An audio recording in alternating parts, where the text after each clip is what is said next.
Hello and welcome everyone to my channel. और आज हम पढ़ेंगे एक बहुत ही इम्पोर्टेंट पोएम और जिसका नाम है the rhyme of ancient mariner.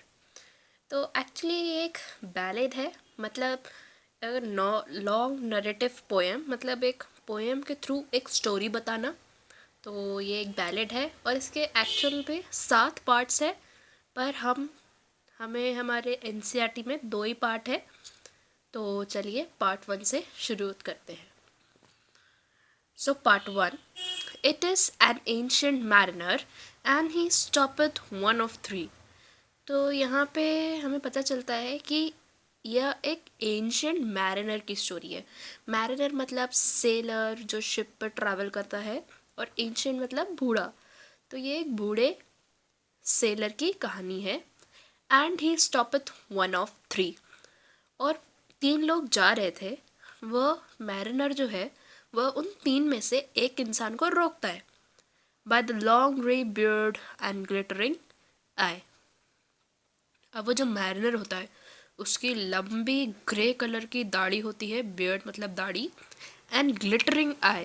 और वो जो मैरिनर होता है ना, उसकी आँख बहुत ही ब्राइट शाइनिंग होती है, ग्लिटरिंग होती है। नाउ वेयर फोर स्टॉपथ दाउ मी। तो वो जो एक इंसान को मैरिनर रोकता है, वो इंसान पूछता है कि तुमने मुझे क्यों रोका है। The bridegroom's doors are open wide and I am next of kin. फिर वो बोलता है कि शादी के, मतलब वो बोलता है कि मैं शादी में जा रहा हूँ और वहाँ के दरवाजे खुले हुए हैं, and I am next of किन। किन मतलब बहुत ही क्लोज रिलेटिव है। तो वो बोलता है कि जिसकी शादी है मैं उसका बहुत ही क्लोज रिलेटिव हूँ, और शादी के दरवाजे भी खुल चुके हैं। The guest are met and the feast is set. वो कहता है कि अब तो मेहमान भी आ चुके हैं और खाना भी तैयार हो चुका है। Mist here the मेरीडिन। मेरीडिन मतलब बहुत ही खुशी की आवाज़ें, जो मतलब एक खुशी वाली प्लेस होती है, वहाँ से हंसने की आवाज़ आती है, म्यूज़िकल इंस्ट्रूमेंट्स की आवाज़ आती है।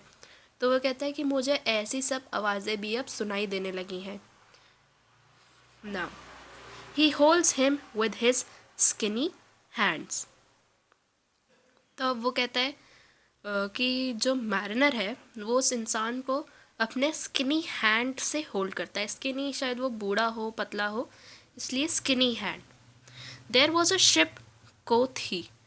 अब वो कहता है कि एक शिप थी, मतलब वो इंसान जा रहा था, उसे वो रोकता है और बोलता है कि मेरी कहानी सुनो, और बोलता है देयर वॉज अ शिप। फिर और उसका हाथ भी पकड़ लेता है। तो वो इंसान कहता है hold off and hand me grey beard loon. तो वो कहता है कि मेरा हाथ छोड़ो पागल इंसान। लून मतलब मैड पर्सन, पागल इंसान। एफ्सॉन्स हिज हैंड ड्रॉप्ड ही। और एफ्सॉन्स मतलब एट वंस, मतलब जैसे ही उसने बोला कि मेरा हाथ छोड़ो, वैसे ही उसने उसका हाथ छोड़ दिया। अब हम नेक्स्ट पैरा पे आते हैं। ही holds him with his glittering I. The wedding guest stood still. अब उसने उसका हाथ तो छोड़ दिया था, लेकिन वो उसकी आंखों से बचकर कैसे जा सकता है। वो जो मैरिनर था उसने अपनी ग्लिटरिंग आई से, अपनी ब्राइट शाइनिंग आई के जादू से उसे रोक कर रखा। और जो वेडिंग गेस्ट था, मतलब वही इंसान जिसे मैरिनर ने रोका था, वो एक जगह पर अब खड़ा हो जाता है, stood still and lessons like a 3 years child. और वो एक 3 साल के बच्चे की तरह ना सुनने लगता है, मतलब जैसे एक 3 साल का बच्चा बहुत ही इंटरेस्ट से सुनता है, उसको कुछ भी कहानी बताओ तो उसको बहुत मज़ा आता है, बहुत इंटरेस्ट से सुनता है। तो वो एक 3 years चाइल्ड के तरह सुनने लगा।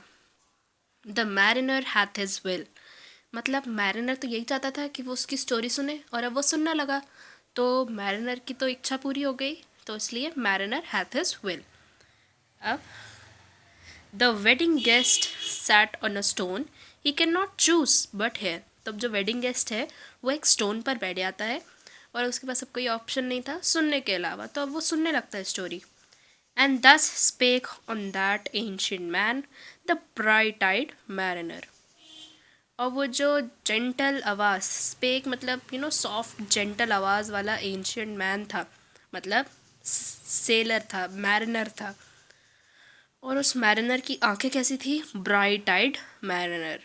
ये बात हमें बार बार बताई जा रही है कि इसकी ग्लिटरिंग आइज थी, ब्राइट आइड आइज थी। फिर the ship was steered, the harbour cleared. अब यहाँ से वो अपनी स्टोरी बताने लगता है मैरिनर। फिर वो कहता है कि शिप बहुत ही ब्लेसिंग्स लेकर जा रही थी, सब बहुत हैप्पी थे जब वो जा रही थी, और हार्बर भी अब क्लियर्ड हो चुका था। मैरिली डिड वी ड्रॉप, और वो लोग बहुत खुशी से अपना सफ़र चालू करने लगे। बिलो द कर्क, बिलो द हिल। अब बिलो द कर्क, कर्क मतलब चर्च, और हिल तो आपको पता ही है, तो चर्च के नीचे से और हिल के नीचे से और लाइट हाउस के नीचे से उनकी शिप जाने लगी। फिर next para, the sun came up upon the left, out of the sea came he. अब यहाँ पे लिखा है sun came up upon the left. अब इससे हमें ये पता चलता है कि वो जो शिप थी वो नॉर्थ से साउथ की तरफ जा रही थी, क्योंकि सन राइट की तरफ उग रहा है और लेफ्ट की तरफ उग रहा है और राइट की तरफ सी में जा रहा है। तो इसका यही मतलब होता है कि शिप जो है वो नॉर्थ से साउथ की तरफ जा रही है। The sun came up upon the left, out of the sea came he. और वो सी के अंदर से निकल के आया, ऐसा लगता है। मतलब जब सूरज उगता है सी के दृश्य से अगर हम देखें तो ऐसे ही लगता है कि जो सी से उगकर आया है। And he shone brightly and on the right went down into the sea. और वो बहुत ज़्यादा अच्छे से चमकता है जैसे सन हमेशा होता है, और फिर राइट की तरफ वो सी में वापस चला जाता है। फिर higher and higher every day till over the mast at noon. अब जो टेम्परेचर था वो दिन भर दिन बढ़ते जा रहा था, higher and higher every day till over the mast at noon. The wedding guest here beat his breast for he had heard the loud bassoon। अब जो वेडिंग गेस्ट था वो अपनी छाती ठोकने लगा, मतलब वो बहुत परेशान होने लगा। क्यों परेशान होने लगा? क्योंकि उसने लाउड बेसून की आवाज़ सुन ली थी। अब बेसून मतलब एक म्यूज़िकल इंस्ट्रूमेंट होता है, और वो मतलब ऐसी ही जब वेडिंग स्टार्ट होने वाली हो या फिर कोई भी प्रोग्राम अच्छा चालू होने वाला हो तो बजता है। तो जब वेडिंग गेस्ट ने वो सुन लिया और मतलब उसे पता चल गया कि अब ब्राइड आने वाली है, तो अब उसको लगा कि मैं तो अपनी शादी मिस कर दूंगा, तो वो इसलिए बहुत परेशान होने लगता है और अपने छाती को बीट करने लगता है। फिर the bride had placed into the hall red as a rose is she. फिर अब वो बताते हैं कि जो ब्राइड है वो अब हॉल में आ चुकी है और वो बहुत ही सुंदर है और रोज़ की तरह रेड है। Nodding their heads before her goes the merry minstrelsy. अब जैसी वो जा रही है सब गाना गा रहे हैं, सब बहुत हैप्पी हैं उसको देखकर। और मिन्स्ट्रेल्सी इसका मतलब होता है सिंगर्स एंड म्यूजिशियंस। और जो मैरी मिन्स्ट्रेल्सी मतलब जो म्यूजिशियंस और सिंगर्स हैं वो भी बहुत खुश है, सब मतलब बहुत ही खुश है। फिर नेक्स्ट पैरा पे आते हैं, the wedding guest he beat his breast. अब जो वेडिंग गेस्ट था वो तो मतलब एकदम ही परेशान हो गया था कि अब तो उसे शादी में जाना ही है। ये ठीक है, नॉट चूज बट हेयर।